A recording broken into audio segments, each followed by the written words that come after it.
75번.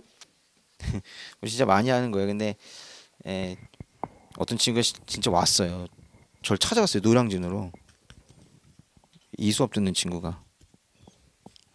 왜 왔게요? 진짜 그렇게 어렵게 나옵니까? 이러면서 왔어요.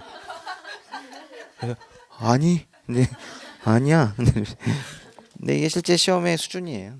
맞죠? 다들 좀 쉽게 하고 싶지만 막상 시험지 보면은 거기 이제 어렵게 나온다. 쉬운 문제도 있는데요.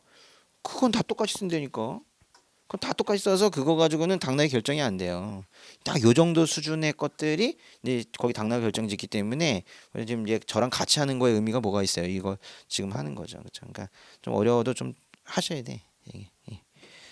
75번에요. 네. 같은 건데 어렵게 물어볼 수 있단 말이에요. 수신고 수료품의 적재 기간을 설명하고 적재 기간이 경과한 경우에 과세포상 조치를 쓰시오 그랬어요. 일단은 수신고 수료품의 적재 기간을 쓰기 전에 일단 적재 기간은 며칠이에요? 30일이죠? 그 2번부터 볼까 그러면? 적재 기간은 수리된 날부터 30일 이내 밑줄. 그게 답이네요. 그렇죠? 예.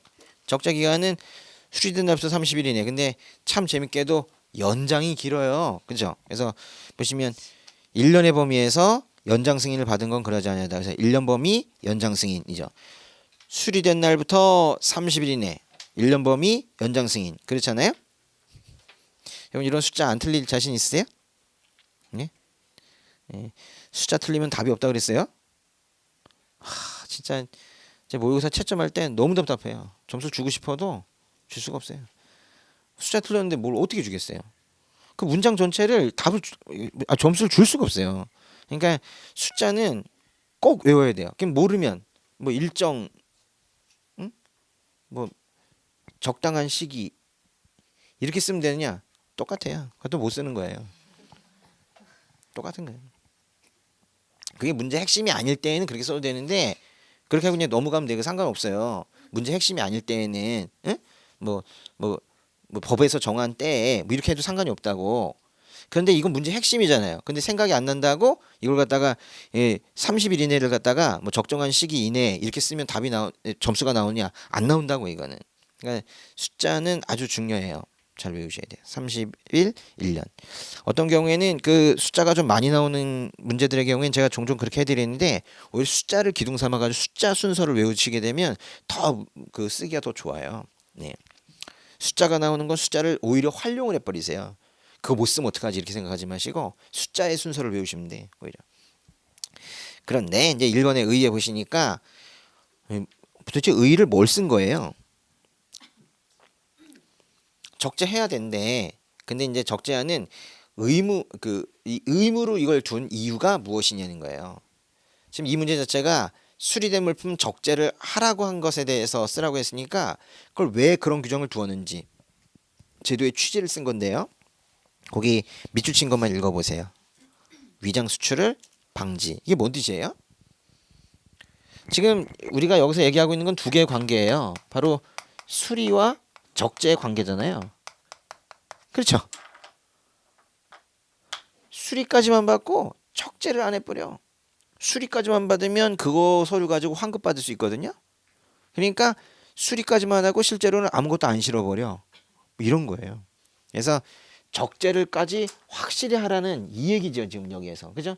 여기 제일 중요한 단어는 적재예요. 적재. 그죠? 그래서 위장 수출을 방지하려는 것입니다.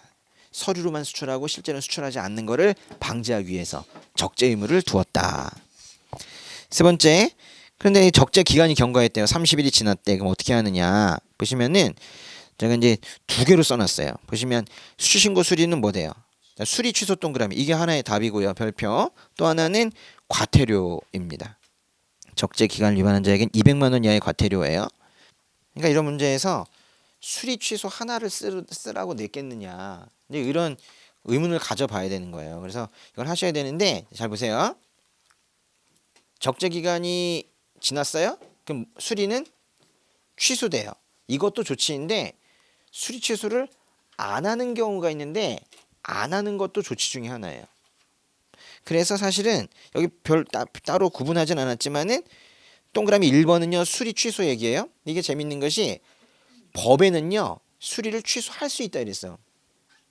근데 시행령에서는 거기도 보세요. 이 동그라미 1번에 그 뒷부분 문장 있죠. 이건 시행령인데 시행령에서는 오히려 수취 신고 수리를 취소하여야 한다 그랬어요. 그게 바로 밑에 있는 동그라미 2번에 시행령 255조 1항 단서라는 말이 있는데 그 1항의 마지막 문장이 시행령 255조 1항 본문이에요.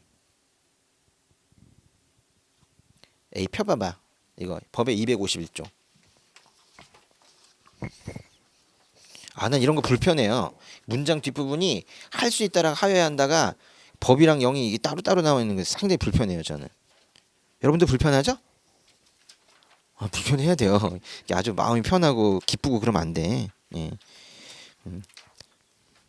251조에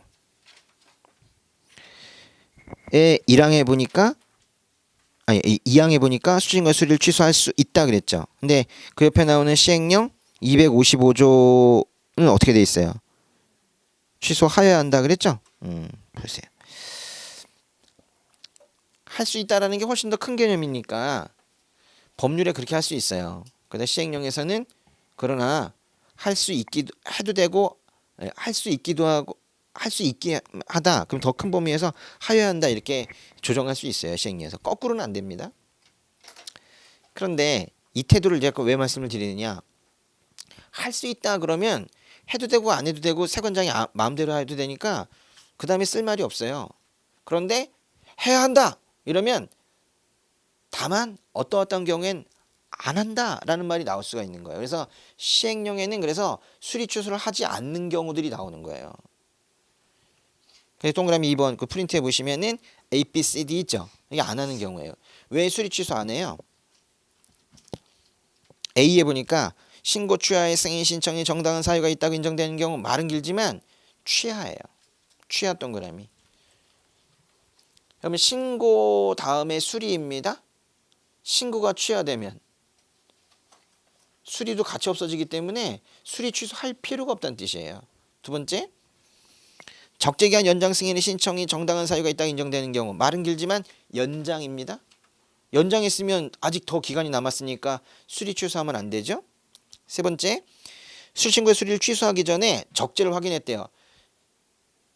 30일은 지났어. 근데 잠깐만요 이러면서 좀 늦었지만 적재했는데요. 봐주세요. 봐줘요. 이거 매우 중요한 거네. 3번은요. 아니 10번은요. 그죠? 취소 전 적재 확인입니다. 그죠? 취소 전 적재 확인. D. 세관장 적재 기간 내에 적재하기 곤란하다고 인정. 그러니까 세관장이 인정하는 경우네요. 다시 취하된 경우, 연장된 경우, 취소 전에 적재한 경우. 세관장이 인정하는 경우 있죠? 이 네 가지. 이것도 다 조치인 거예요. 그래서 이 문제는요. 과태료는 선생님 너무 심하지 않습니까? 뭐 그럴 수 있어요. 그렇다 하더라도 과태료를 빼고라도 답이 될 수 있단 말이에요. 위에가. 왜냐면 수리를 취소하는 경우가 있고 수리 취소하지 않는 경우가 있기 때문에 이 문제는 성립이 되는 거예요. 전 제가 이렇게 말할 수 있지 않으면 문제를 안 내요. 이래서 문제가 나올 수 있다라고. 그러니까 여러분이 문제 스스로 만들 때에도 그런 개연성들을 가지고서 그렇게 하시라는 거예요. 오늘 계속 똑같은 잔소리를 되게 많이 하네. 그렇죠? 왜냐면 이제 여러분이 처음엔 악는데 이제 조금씩 이제 머리가 커지기 시작하면 막 이제 이상한 거 막 해요. 내가 다 알아요. 저 다른 학원에서 뭐 하고 있는지 내가 다 알아요. 네. 들고 오는 거 보면은 답답해 죽겠어요. 아주. 이런 거 왜 하냐? 너 이거 어디 나오는 건지 아니? 모르겠는데요. 그거 다 고시야. 이제 그때부터 그렇다고요. 이러면서 책에 있었는데 책을 보니까 그렇지. 법령을 보면 그게 다 아닌 걸 뻔히 아는데 그냥 엉뚱한 거 보고 뭐 관세론이라는 책에서 있는 것까지도 막 가져오더라고요. 막 가지고. 제가 그때는 그렇게 얘기해요. 붙으면 해. 응? 이런 건 붙으면 보는 거야. 제가 이제 그렇게 얘기를 하죠. 예. 붙기 전에 해야 될 게 있고 붙은 다음에 해야 될 게 있고 그래요. 그럼 공부는 좋지만은 나중에 하시는 게 좋겠죠. 예. 근데 여기 하나 더 있어요. 거기 괄호 1번에 동그라미 3번 보시면은 수리 취소할 때 신고인에게 그 내용을 통지해야 된대요. 수리 취소 자체가 이제 조치이긴 하지만 거기에 이어지는 조치까지도 그러니까 결과적으로 뭐냐면 법의 251조랑 시행령 255조를 다 쓰자 이런 문제예요. 그러니까 문제를 이렇게 냈지 결국 그걸 다 쓰자는 얘기예요.